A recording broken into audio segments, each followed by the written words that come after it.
Hello out there. What up? What is good? Destruction. So this is BOXN1, the podcast. I'm your host, Ralph Wright, and I'm here with my lovely co-host, Elise Clyburn. What up, though? What's good? Now, if you don't know, now you know we are a premier basketball speaking podcast where we talk nothing about the game of basketball, top, middle, and the bottom of the game and everything that is included, as far as where the game is currently at, the past state of it, and the future state. So because we're talking about that future state today, we're going to focus on a couple of guys that are in college right now who just had their debuts the other day. So I'm ready to dive in and discuss some of these guys. So let's talk. Let's head to Durham. I'm gonna give it to you because I know you really like this guy, and this is your potential number one guy. So let's talk about it. So his name is Paolo Banchero. Yes. He is half Black, half Mexican. On his Instagram, he proudly flies the Mexican flag, which I love. Like, he might be the greatest Mexican basketball player ever already. We'll see if he plays for them internationally. Well, he can play. He might not. That Team USA might be coming real hard, especially with Coach K as his coach. So he's a 6'10", 250 current forward, but let's be honest, he could possibly be playing guard in the NBA. Ralph told me this offline. This dude is possibly everything the NBA prospects thought that Ben Simmons could have been, would have been, should have been. What do I mean by that? Still has potential to be. He's very young. Ben Simmons is still young, so there's still potential. But Pablo is already showing it. Mm-hmm. This dude is an absolute dog. He plays on go. What that means is he's a downhill player. He's constantly going downhill, but he's going downhill at pace. Mm-hmm. He's not forcing the issue. He's literally taking what the defense is giving him. This is a guy who his handles are already pretty tight for where he's out on the court. Mm-hmm. His decision-making is so good. I got to pull up his stats again. I want to say he shot 22 points, 7 rebounds, 2 steals, 2 blocks, I think, 1 turnover, and he shot over 60% from the field. Mm-hmm. 0 threes. I think when you look at the stats of him, and what sticks out with that too is understanding that they were playing against Kentucky. So he's playing against athletes. Yes, there's talent on the other side of the ball, top talent. So it's not like they were playing one of those. They're not playing Littleton or Limestone or. They weren't playing a cupcake team. Like, this was legit, a Hall of Fame coach on the other end with, players. Future NBA players. Yeah, top ranked players just like those guys. So, I mean, Duke has dogs, though. He's not the only dog that Duke has. I know we're focusing on him right now, but I have to say this is probably that one team. This is probably Duke's hoodest team, top to bottom. Oh, 100%. I said this. It's very funny now. I understand why Coach K said this is his last season. He's going to go out with a bang with this team. Yes. And that's hard to believe that, he's had teams. I would say his last best team had Zion, Cam Reddish, and RJ Barrett. Like, that's a really good team. Yeah, I'm not gonna say this team is better. And let you disrespect Mr. Jones. Ty, it's my fault because Ty Jones would put click clacks on somebody. he really did though. It wasn't Tyus. Tyus is the older brother. My fault. That's rude of me. That is too many brothers that be going to do. There's only 2 of them. But anyway, listen. This dude, he's the real deal. Like, when I watched the game, I was like, yo, there is no way this dude is in college. Not right now. Like, he's grown man status. So, I look at Jalen Johnson and I look at Jalen Johnson's body. I look at those Duke forwards over the past, almost 10 years, starting from Jabari Parker. And it's like, wait a minute. He's like a mixture of that Brandon Ingram, RJ Barrett, with a little bit of Jalen Johnson. Like the fact that he's 6'10", he's built. You know, Jalen Johnson was built. He's more athletic than RJ Barrett, but you know, he could run the offense. I know there was times where RJ Barrett was given that opportunity. My question is, what are they putting in the milk these days? Because these kids are just so big. Like, he's already 6'10", 250. Like, he doesn't even have his grown man body yet. Like, it's bonkers to me. I could tell you, but that's a different debate, and I don't want to get into it right now. Listen, I think this kid, like, I know he can shoot threes because I've seen it in his his EYBL highlight tapes. Mm-hmm. I know this kid can shoot. He scored 22 points, shooting over 60% without taking 1 3-point shot. I mean, but me and you talked about the importance of that mid-range, and especially the way the game is heading. And this is a conversation we had like 3 years ago. We said the game is heading back downhill. People don't understand that. And at the time when we had this conversation, it might have been 4 years ago we had this conversation, because when we said, well, you look at Giannis, you can't stop him downhill. Ben Simmons is another player that you can't stop when downhill. he plays downhill. He plays downhill. Like if he makes the choice that I want to continue to go downhill, I'm gonna go downhill. It's the same thing with a guy like Russell Westbrook. That game is heading that way more now because of so many shooters at all 5 positions. So when you have an athletic guy that's big and mobile, and it's different than just being big and guard mobility is different. Yeah. So there's only a handful of guys like that in the league. Matter of fact, on a planet where you have a LeBron James is big but guard mobility. You know, you have Giannis is big but guard mobility. Simmons big and guard mobility, and you look at Pablo and it's like, yo, he's big, guard mobility, and he's young. So it's like you put all of those things together, and he's solid. His body's already built. Giannis, we had to wait 7 years basically to get his body here, right? Well, Ben's body hasn't changed. I think he's slimmed down a little bit since he's been in the league. LeBron's got a little bit bigger. So you look at this kid and you're like, yo, he's already 250. I think LeBron was 6'8", 240 his rookie year. So he's already there. He's already where his body's probably should have been in like 4 years. And after an NBA trainer, who knows what's going to happen to his body? So that was the first guy we're talking about. Yes. The next guy we're talking about, he is everything that the term unicorn represents. He's 7'1" right now with a 7'6" wingspan. He's not even 21 years old, which means he can still grow to possibly reach. Not saying he's going to reach his width, his length, his arm length, but it's plausible that he can get somewhere close. We're talking about a guy who, for the majority of his junior year, he was just making a name for himself on the rankings. Mm-hmm. His entire senior year, he was the number 1 ranked player. It was debatable. And then that first game of the season, without a shot of a doubt, he became the number 1 player in the country. Who are we talking about? That game alone solidified for me. For me, I was like, yo, I saw a lot in him. We're talking about Chet Holmgren. And yes. The thing about Chet, and I think people need to understand, I have a comparison for him. Go ahead. Ralph Sampson. I don't know much about Ralph Sampson, so educate us. Ralph Sampson was 7'3", 7'4".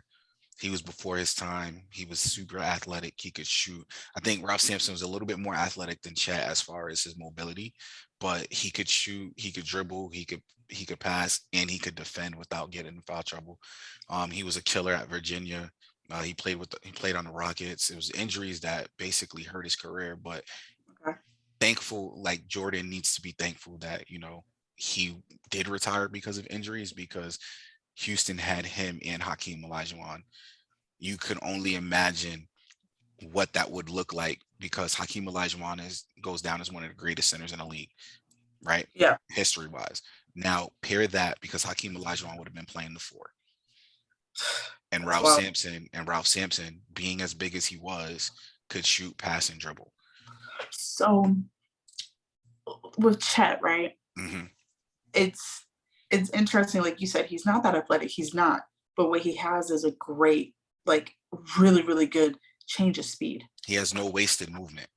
No wasted movement. And, like, he changes his speed very quickly for a person his size. I think the only negative that I see with him at Gonzaga, or just in the college setting, because he should have went pro, is they have him at the center position. That's his position, is the center position, which Gonzaga played him. I get it for college. The first game though, he played more of the 3-4. He's gonna move, but like with his on the roster, it's center. Even though we know he's not a center, that man's.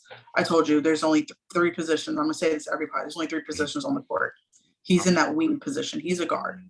My thing with Chet that scares me, and it's not a Chet problem. It's the teams in the NBA problem, because we've already seen it where you got guys like Bol, you have guys like Thon Maker.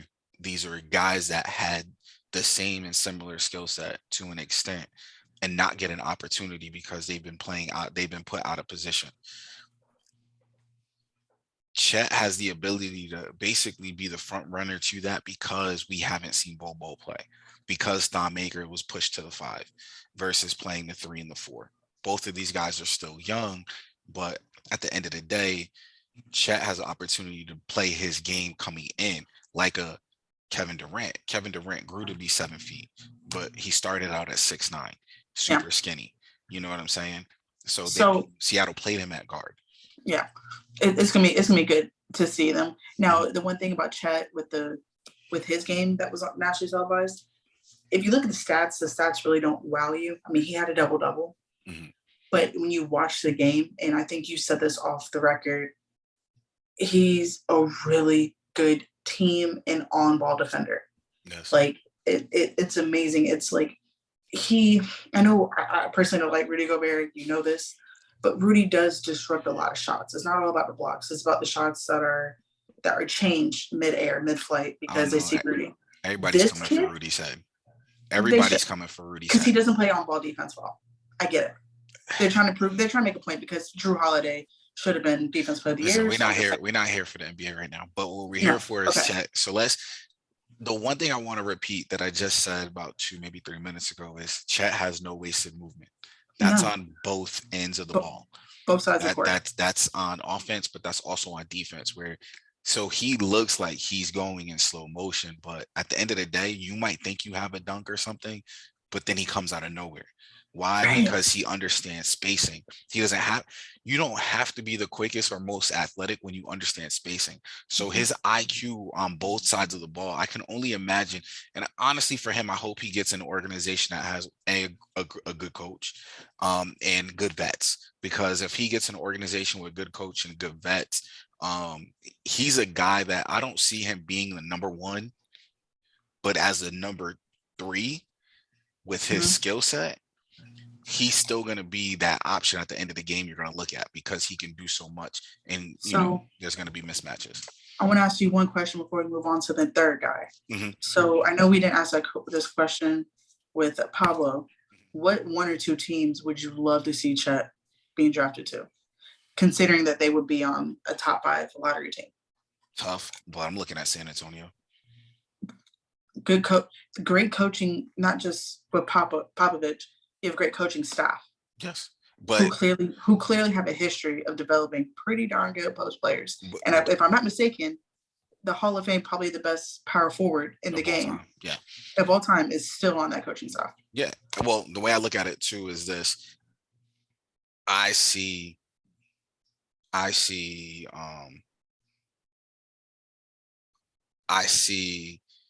Becky Hammond eventually taking over for the Spurs.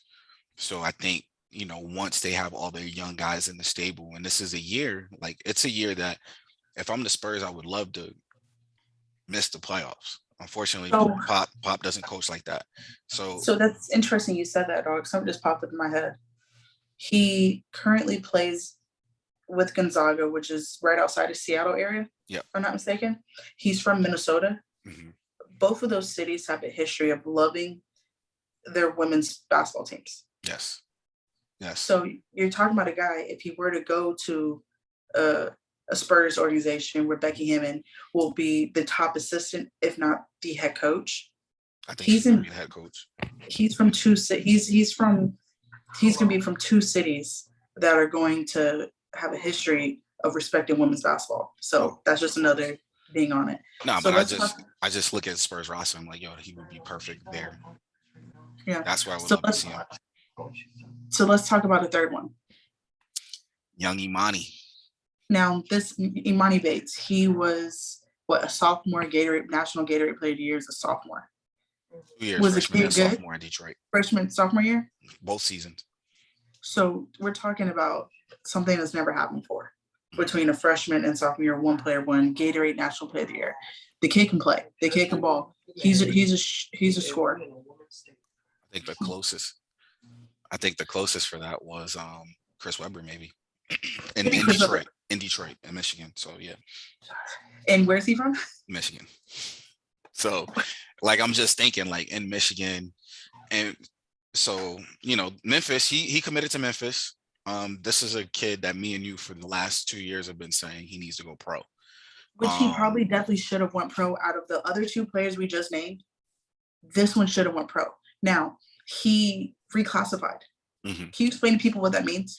Reclassified, I mean, it can go one or two ways. You're either taking a step back or you're taking a step forward.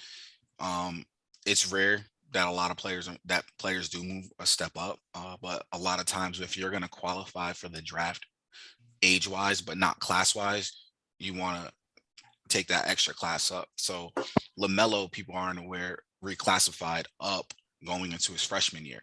So he skipped 8th grade and went directly to high school. So people don't understand that. In order to do that, your parents just can't say he's getting reclassified up. Your parents can say that with reclassifying down, because they can say that my son or daughter, they're just not doing so well, so we're going to reclassify down. I know a couple players whose parents did that. Mm-hmm. But in order to reclassify up, you have to be smart. Your grades have to be good, and your testing has to be here as well. Yes. So these players who are reclassifying up, I hate the notion that basketball players are dumb. Just athletes. These kids, like they're dribbling. Yep. How many, like the last 4 years, so many players are reclassifying up. Yeah. Like it's just. Karl Anthony Towns was one of those guys that moved up to. I think the benefit is that who his international coach was.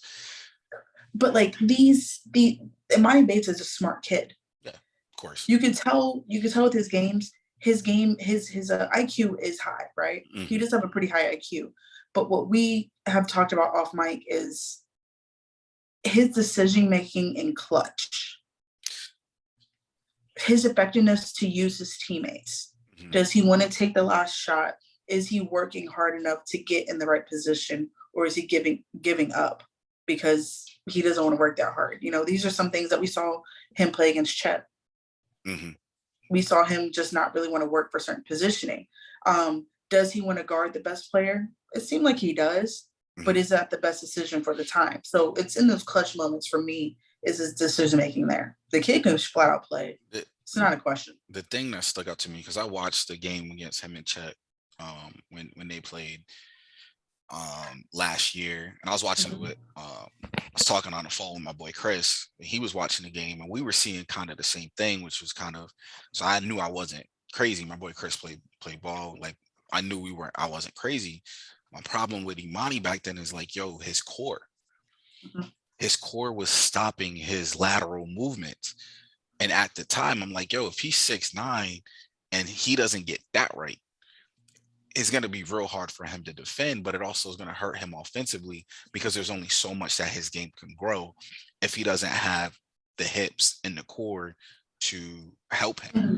What's crazy when you have those core, not only to get by, now to get up and over and on. And defend. And a lot of things with him, like we know he can shoot, but he would shy away from contact, but he would play physical defense. So, that shows you like, he will answer the call, but does he have the tools to answer the call at a higher level? At high school, it's easy. What I like, and me and you talked about this when we said he should have gone pro, is him going to Memphis. But but Memphis playing him as a point guard, which it seems like, which would be ideal for him. Because now you're looking at, we know he can get a basket. Like you said, a red flag for you was him trusting his teammate. This is the most talent he's ever played with. You can see it with the scoring. You can see it with the point distribution of the first game. And he's not under his father's tutelage. He's under Penny Hardaway. Who if healthy, could have been the top 5 point guard of all time. I mean, he's a Hall of Famer. He's a Hall of Famer right now. You know, if he was able to play his entire career healthy, he might have been the top 5 point guard all time when it was all said and done. He would have been on that list because he kind of revolutionized that position at the time. Like he was that next He's the Magic. Next evolution. He was the next evolution. He was the guard version of Grant Hill, and he played with Shaq. So you know. But looking at Emoni, him being a better passer, him understanding how to read defenses, how to set up offense and command offense, I think is only going to help him if he gets drafted and plays point guard, whatever team drafts him. Well, what's really cool is, right, like I'm looking at the point distribution of their first game. Granted, they played against a mid-major, but you had 1, 2, 3, 4, 5, 5.5, because you had one dude that had 8 points, another dude that had 7 points. So I count those as half. You had 5.5 players in double figures. Emoni finished that game with 17 points, 4 rebounds, 4 assists. So they had 4 players with 4 assists that game. Penny Hardaway is going to have this team clicking, and it's going to go to, it shows that he's trusting his teammates. You know, we talked about this off mic. Penny is doing his one-on-one work. Most of the times at that D1 level, the head coach is out there periodically. It's assistant coach. But Penny Hardaway is working with Emoni. And we both said, I mean, you already said it, he should have went pro, but he went to the best coach for training in preparation for the NBA. I mean, he'll be a better player coming out of Memphis than he would have going to Kentucky, going to Michigan State, which is no offense to Izzo, but Izzo is I'm going to build you up. You're not, it's rare that, you know, you see one and dones with Izzo. You know, Jaren Jackson was the exception. But when you talk guards, when you talk forwards, like he would have been in that program for 2, maybe 3 years. To actually be who he actually was. He would have been a better defender coming out, but would he been able to transition more to the guard position? I think me as a Magic fan, I'm going to love seeing how the evolution of Emoni Bates is going to happen this season. It's going to make me wish RJ Hampton went to Memphis. It's going to make me wish, because, like, you know, he should have been with Penny. But the thing is, he was training with Penny. You can see the difference. He right now, he's not, RJ's not really on it, but you're seeing the change in his game. He's not on it because of rotation, but he's still young, because it's another dude that we talk about reclassified up. Correct. Emoni, I do still believe going pro for him. When I say go pro, G League or internationally pro, it would have been really good for him for the physicality. But him not being underneath his father's tutelage is going to be the best thing for his future career, which is going to be great. It's almost the same thing that happened to LaMelo Ball once he went pro and got away from his dad. I mean, but that's another conversation for another day, because he wasn't really under LeVar. LeVar barely coached those dudes. Bro, so these 3 guys that we just talked about, like, how bright do you see the future being for them? I think all 3 have the potential to be superstars in the league. Like, I think 2 for sure. As much as we point out red flags, like, I honestly, to me, it depends on the organization and then what that organization chooses to do. Like, you know, I just watched Houston play. You know, they have Jalen Green, but what else? You know, what else do they need? Well, who would be a good fit? You know, some, like, Pablo was that type of guy that we could put him in Detroit right now, and Detroit would be a playoff team with him, with Cade and Killian. And that's with the growing pains of them understanding the game. And then you look at a guy like Emoni, and you look at these teams, it's like, yo, where do you put him? Cleveland? Maybe? But they got to get rid of Sexton, which they need to get rid of anyway, but that's a conversation for another day. So, you know, the thing is, as much as these guys have the potential to be number one, there's a couple of international guys that have opportunity to be number one too. So it really just depends on who falls on what. And I'm sure we'll talk about those international guys the closer we get to the draft. That's because that's where most of the names will start popping up. Yes. But I mean, there's like 3 of them that we know about that we've been talking. 2 of them we've been talking about to the joint to the hip for like the last year and a half. So yeah. That's it for us right now. Love talking to you guys. Well, speaking so you guys can hear it. I love bringing them in. Yes, love bringing people in. Want to say thank you to those that already subscribed. Thank you to those that left comments. We have gotten back to you. Continue. If you haven't subscribed, subscribe. Make sure your notifications are on, so every time a new episode does come up, you do get that notification, so you can lock in with us and spend some time with us. Once again, share it, comment, leave your comments. They're always welcome. If you want to talk to us on Twitter, hit us, hit the descriptions down low. Our Twitters are out there. You got to do is just set us up, man. Elise will definitely talk occasionally. I might. You got anything last you want to say before we head out? Nah, guys, go ahead. Hit us up. Hit us up on Twitter. We're there. Once again, this is BOXN1, the podcast. I'm your host, Ralph Wright, with my co-host, Elise. Until next time, y'all continue to walk in your greatness. Be easy, y'all.